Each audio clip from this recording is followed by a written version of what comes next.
Assalamualaikum warahmatullahi wabarakatuh. Tema kita hari ini adalah sifat koligatif larutan. Nah, kita akan mengamati dua buah cairan. Cairan yang pertama berisi pelarut murni yaitu H2O atau air. Nah, cairan yang kedua adalah cairan yang berisi larutan gula. Nah, kalau larutan gula berarti ada zat terlarut dan pelarut. Zat terlarut di dalam larutan gula adalah gula dan pelarutnya adalah air. Kemudian setelah kita panaskan, ternyata cairan yang kedua yang berisi larutan gula membutuhkan waktu yang lebih lama untuk mendidih. Kenapa hal ini terjadi?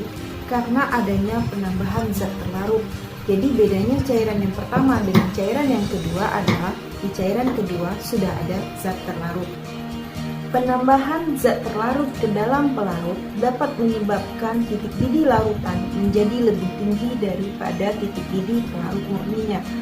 Nah, kenaikan titik didih ini disebut dengan sifat koligatif larutan.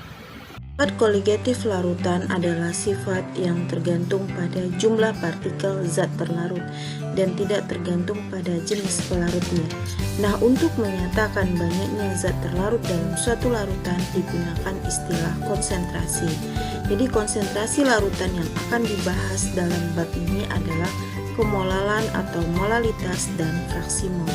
Yang pertama kita bahas kemolalan, kita buat lambangnya M. Kemolalan atau molalitas menyatakan jumlah mol zat terlarut dalam 1 kg atau sama dengan 1000 gram pelarut. Oleh karena itu, kemolalan dinyatakan dengan mol per gram. Maka rumusnya kemolalan sama dengan mol dikali 1000 per P. Jadi M di sini adalah kemolalan larutan dan N adalah jumlah mol zat terlarut dengan satuan mol dan P adalah massa pelarut dengan satuan gram. Tentukan kemolalan larutan yang dibuat dengan melarutkan 10 gram urea dalam 100 gram air.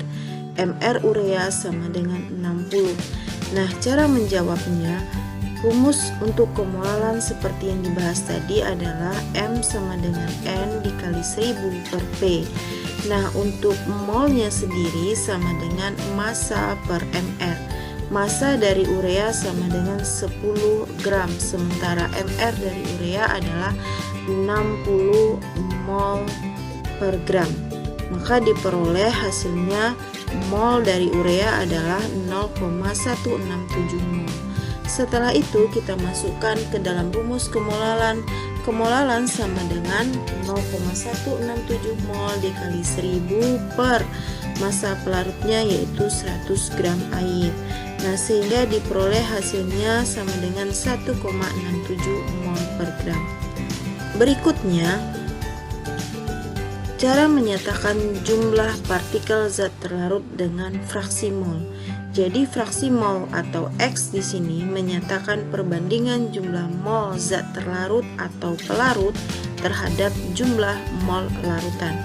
Jika mol zat terlarut lambangnya adalah NT dan jumlah mol zat pelarut lambangnya adalah NP, maka fraksi molnya untuk zat terlarut sama dengan mol terlarut dibagi jumlah dari mol terlarut ditambah mol pelarut.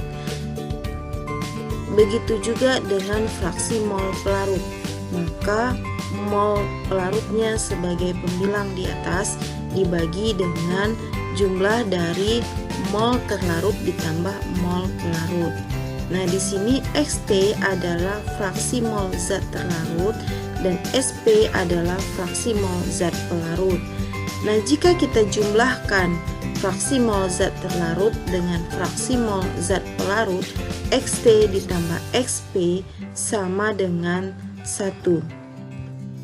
Sementara XT itu sama dengan 1 dikurangin XP karena tadi jumlah dari XT ditambah XP sama dengan 1, maka XT-nya sama dengan 1 dikurangin XP.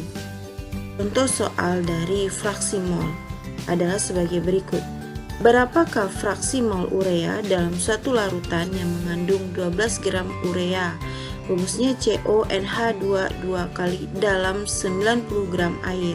Diketahui ARH sama dengan 1, C sama dengan 12, N sama dengan 14, dan O sama dengan 16. Nah, cara menjawabnya kita hitung dulu mol dari urea. Mol urea sama dengan massa per mR, massa urea per mR urea, yaitu 12 gram dibagi 60 sama dengan 0,2 mol. Berikutnya kita hitung mol dari H2O dengan rumus yang sama, massa per mR. Nah, massa H2O sama dengan 90 gram, mR H2O adalah 18. Diperoleh hasil mol H2O sama dengan 5 mol. Setelah itu kita hitung fraksi mol urea sama dengan mol urea dibagi jumlah mol urea ditambah mol air, yaitu 0,2 dibagi 0,2 ditambah 5 sama dengan 0,0385. Untuk kuis kita hari ini adalah pilihlah pernyataan yang paling tepat dari suatu larutan gula. Yang pertama, fraksi mol gula sama dengan fraksi mol air. Yang kedua, fraksi mol gula lebih besar dari fraksi mol air. Dan yang ketiga, fraksi mol gula lebih kecil dari fraksi mol air. Pilihlah dari 3 pernyataan tersebut yang paling tepat beserta alasannya. Demikianlah pembelajaran kita hari ini. Sampai ketemu di video pembelajaran selanjutnya, yaitu sifat koligatif larutan bagian kedua. Terima kasih. Assalamualaikum warahmatullahi wabarakatuh.